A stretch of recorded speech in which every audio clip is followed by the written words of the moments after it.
Home. Thank God. I've never been so happy to see a 500 square foot room in my life. Ugh.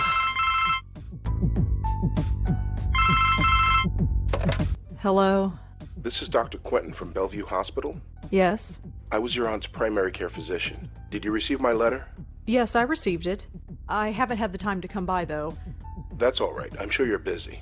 However, should you find the time today, my entire schedule is free.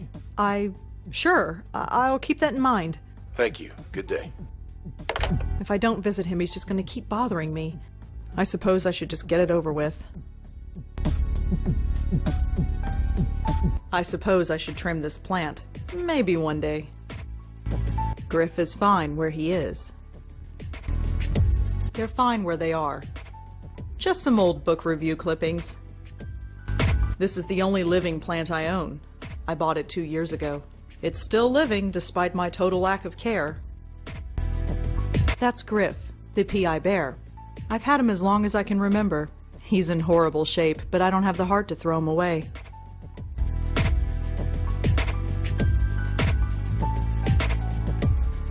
I'm not up for watching a movie. Besides, I've seen all of them a dozen times.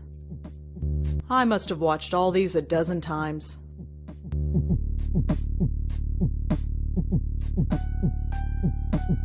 It's a photograph of Auntie Lauren and me. When I was a little girl, I'd try to talk to my younger self in this picture. I was trying to give myself advice about the future. It didn't work then, and I doubt it would work now. No. I used to talk to this picture when I was a little girl, but not anymore. Auntie Lauren. She took care of me after my parents died.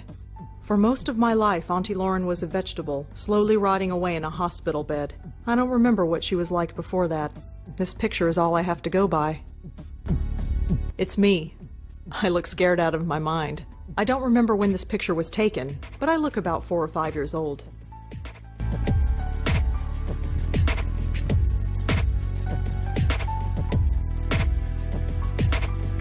It's fake, but kinda pretty. I don't need to touch it. I know these plants are fake.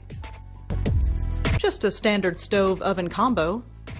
Cook. Why bother when every Chinese restaurant in the area delivers? Out of sight, out of mind. There's nothing in these cabinets I want right now. My window with the curtains firmly shut. No.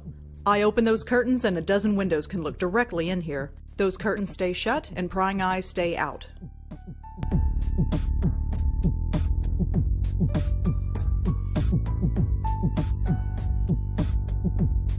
That leads to my bedroom.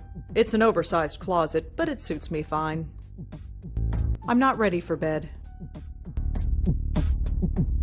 My computer. It's a bit old, but it lets me access the internet and do my writing.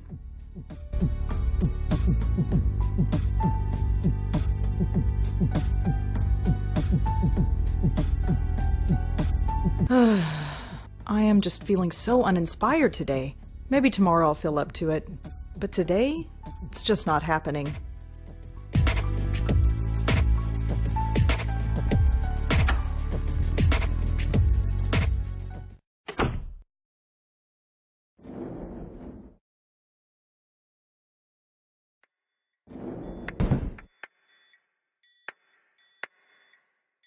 The sign says I'm not allowed back there.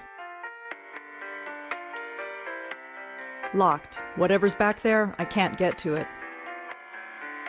Looks like a fuse box. Judging by the flickering lights, it must be broken. You need a key to open it. Looks like an internal phone, for paging doctors or patients, I guess.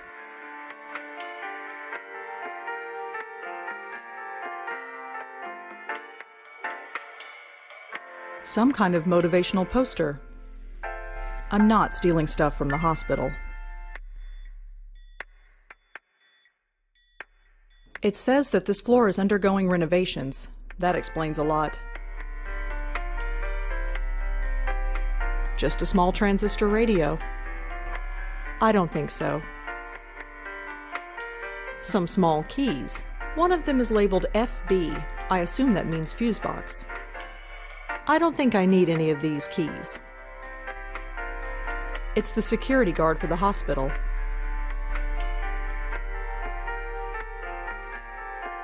I'm here to see Dr. Quentin. Uh-huh. Is he expecting you? I've got this letter right here. Okay, looks legit. Go right in.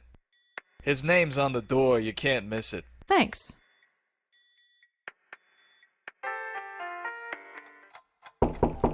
Come in. Dr. Quentin? Yes? I'm Rosangela Blackwell. Oh, hello. Come in, come in. You got my letter, I trust? Yes, I did. Good, good. My condolences on the loss of your mother.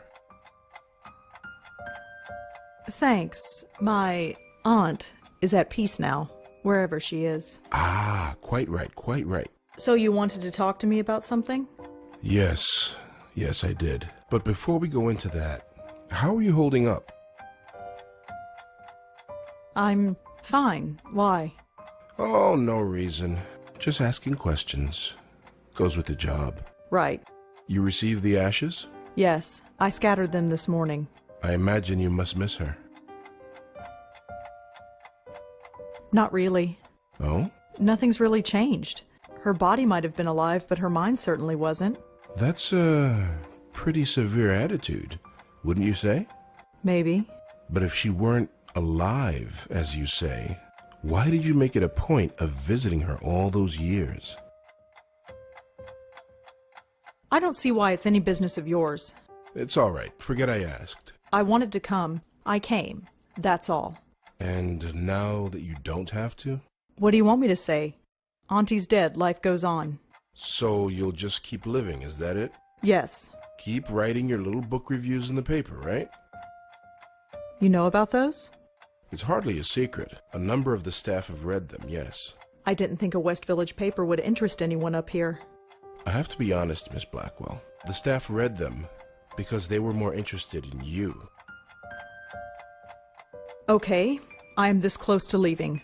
Why am I here? Their intentions were purely benign, I assure you. It was your aunt they were primarily interested in. They wanted to know more about her family, and you proved to be, shall we say, less than eager to comply? That's their problem. Indeed. It was your choice to make. Your aunt was an interesting case. And now that she's gone, I was hoping you'd be more forthcoming with me. Just an informal chat. We can discuss her condition, and yours too, of course. Wait, what do you mean by my condition? Hereditary dementia is my specialty, Miss Blackwell. And in my opinion, there is significant cause for concern. Sorry, did you say hereditary? Yes, 2 generations. Your aunt and your grandmother before her. My grandmother? Yes, Patricia, I think her name was, right? I never knew my grandmother. Auntie Lauren was it. There was nobody else. She couldn't exactly provide me with a family history. Oh, I see. I had no idea. Well, maybe you should have. Did anyone else come in to visit her besides me? No, you are correct. I should have read the family history more carefully. I do apologize. I just assumed. Well, never mind. It doesn't change the fact that you should be concerned as well. Go on. Patricia Blackwell suffered her mental collapse at the age of 55. Lauren Blackwell underwent hers at the age of 40. What are you saying? That the same thing is going to happen to me? No, I'm saying that there is significant cause for concern. So, I had a grandmother. Apparently so. How do you know about her? It was in your aunt's case history when she was brought to us. Patricia Blackwell's symptoms were the same, word for word. Patricia's case was severe, and she was young, but it was chalked up to being an ordinary case of dementia. Until Until it struck her daughter. Until 20 years later, when it struck her daughter, yes. It seems impossible. Perhaps it's genetic, but we've detected no abnormality. You never could find out what was wrong with her, huh? No, we didn't. But she still remains a fascinating case. Fascinating. I don't understand. Forgive me, I speak from a purely professional perspective. I didn't know your aunt personally. Neither did I, But fascinating? It might come as a surprise to you, but yes. But she was practically catatonic. All she did was lie there for 20 years. She'd sometimes twitch or mumble something incoherent, but I wouldn't call that fascinating. Well, as you know, she wasn't exactly catatonic. We kept her sedated. Right, she had outbursts. Yes, and we had to sedate her heavily to keep her calm, especially in preparation for your visits. What are you trying to say? Miss Blackwell, we are not a nursing home. We're not content to merely keep a patient comfortable.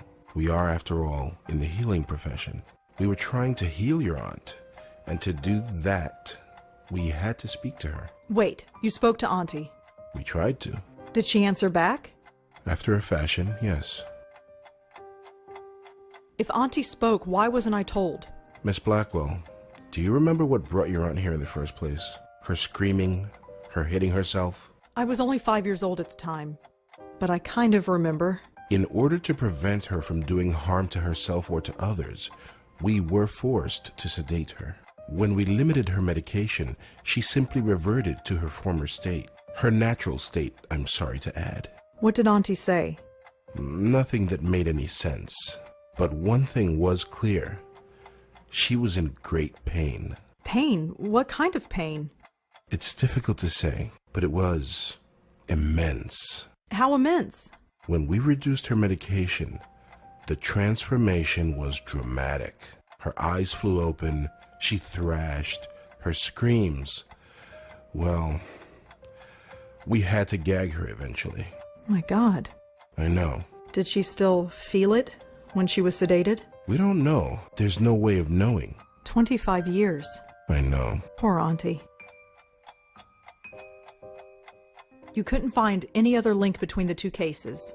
None, aside from the family connection. And a name. A name? What name? The documentation we had on your grandmother is minimal, but there was one interesting item noted. During her more lucid moments, she uttered the name Joey. Your aunt, too, would cry out that name on occasion. Joey? Yes. Who's Joey? We've been wondering the same thing for 25 years. So what should I do? Right now, nothing. This type of thing is unprecedented. There is no procedure to go through, no medication I can give you. I just want you to be aware is all. And come talk to me if, well, there's any concern. Is there anything else you need to tell me before I go? Your aunt had some personal effects in storage. As the next of kin, you're the beneficiary. It's just a folder, some documents and so on. It's being sent to your address via messenger. Oh, well, thanks for that. It's no problem at all. Goodbye, Miss Blackwell. My schedule is fairly open now, so feel free to drop in anytime. I'm always happy to discuss my favorite patient. Sure.